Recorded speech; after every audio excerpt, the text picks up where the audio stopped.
بسم اللہ الرحمن الرحیم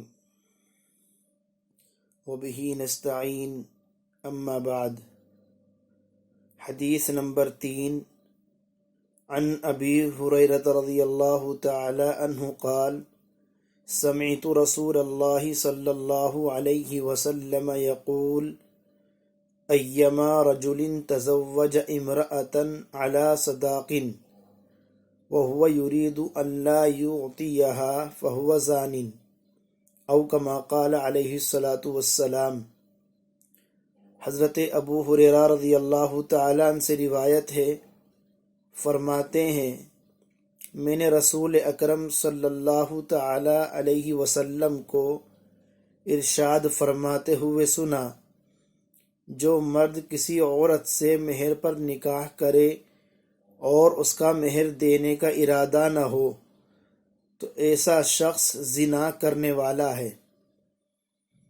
آپ حضرات کو معلوم ہے کہ مہر نکاح کا ایک لازمی جز ہے، یہاں تک کہ اگر کوئی شخص نکاح کے وقت مہر بالکل متعین نہ کرے یا قاضی نکاح پڑھاتے وقت مہر کا تذکرہ کرنا بھول جائے تو نکاح درست ہو جائے گا، لیکن مہر لازمی ادا کرنا ہوگا اور مہر شوہر کے ذمے لازم رہے گا۔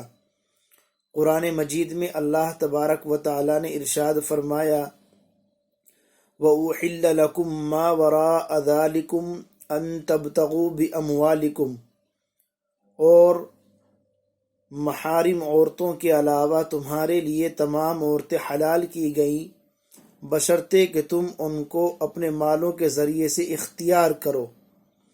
پتہ یہ چلا کہ نکاح میں مہر کا ہونا بھی ضروری ہے اور مہر کے ساتھ ساتھ اس مہر کا مال ہونا بھی ضروری ہے۔ زمانہ جاہلیت میں مہر کے تعلق سے عورتوں پر جو ظلم ہوتے تھے ان میں سے ایک ظلم یہ ہوتا تھا کہ مہر عورت کو نہ دیا جاتا، لڑکی کو نہ دیا جاتا، بلکہ لڑکی کے عورت کے جو اولیاء اور وارثین ہوتے تھے وہ اس مہر پر زبردستی قبضہ کر لیا کرتے تھے، وصول کر لیا کرتے تھے، جو کہ ظلم تھا۔ دوسرا ظلم عورتوں پر مہر کے تعلق سے زمانہ جاہلیت میں یہ تھا کہ مرد عورت کو مجبور کرتا تھا کہ تم اپنا مہر معاف کر دو۔ عورت مجبوری میں آ کر اپنا مہر معاف کر دیا کرتی تھی، جو کہ حقیقت میں معافی نہیں تھی۔ یہ ظلم آج بھی ہمارے معاشرے میں پایا جاتا ہے کہ شوہر بیوی کو مجبور کرتا ہے، اس سے کہتا ہے کہ اپنا مہر معاف کر دو۔ اگر وہ شوہر کی زبردستی کی بنیاد پر مہر معاف کر بھی دیتی ہے تو در حقیقت وہ معافی نہیں ہے، وہ ظلم ہے۔ قرآن مجید میں اسی موقع پر اللہ نے آیت نازل فرمائی وَآتُوا النِّسَاءَ صَدُقَاتِهِنَّ نِحْلَةً، تم عورتوں کو ان کا مہر خوش دلی سے دے دیا کرو۔ لہذا ہمارے معاشرے میں مہر کی ادائیگی کے تعلق سے جو عورتوں پر ظلم ہوتا ہے اور ہو رہا ہے، ہمیں اس ظلم کو ختم کرنا ہوگا، اس غلط رسم و رواج کو ختم کرنا ہوگا۔ مہر شوہر کی طرف شوہر کے اوپر عورت کا ایک طرح کا قرض ہے، لہذا ہر شوہر کو، ہر مرد کو چاہیے اپنی بیوی کا مہر خوش دلی سے ادا کر دیا کرے۔ ہاں البتہ نکاح کرتے وقت جب مہر متعین کیا جائے اس موقع پر چاہیے کہ لڑکے کی حیثیت کو مد نظر رکھتے ہوئے مہر متعین کیا جائے۔ جتنا مہر شوہر خوش دلی سے آسانی سے ادا کر سکتا ہے اتنا ہی مہر متعین کرنا چاہیے۔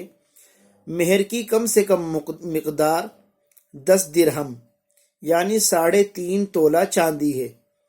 لہذا اگر نکاح کے وقت 3.5 تولہ چاندی سے کم بھی مہر متعین کیا گیا تب بھی 3.5 تولہ ہی لازم ہوگا۔ یہ کم سے کم مقدار ہے، اس سے کم مہر ہو ہی نہیں سکتا۔ آگے مرضی ہے، کوئی 4 تولہ، 5 تولہ، 6 تولہ، جو چاہے اتنا مہر باندھے، لیکن 3.5 تولہ چاندی سے کم مہر باندھا ہی نہیں جا سکتا ہے۔ اللہ ہم سبھی کو عمل کرنے کی توفیق نصیب فرمائے۔ آمین وما علینا الا البلاغ۔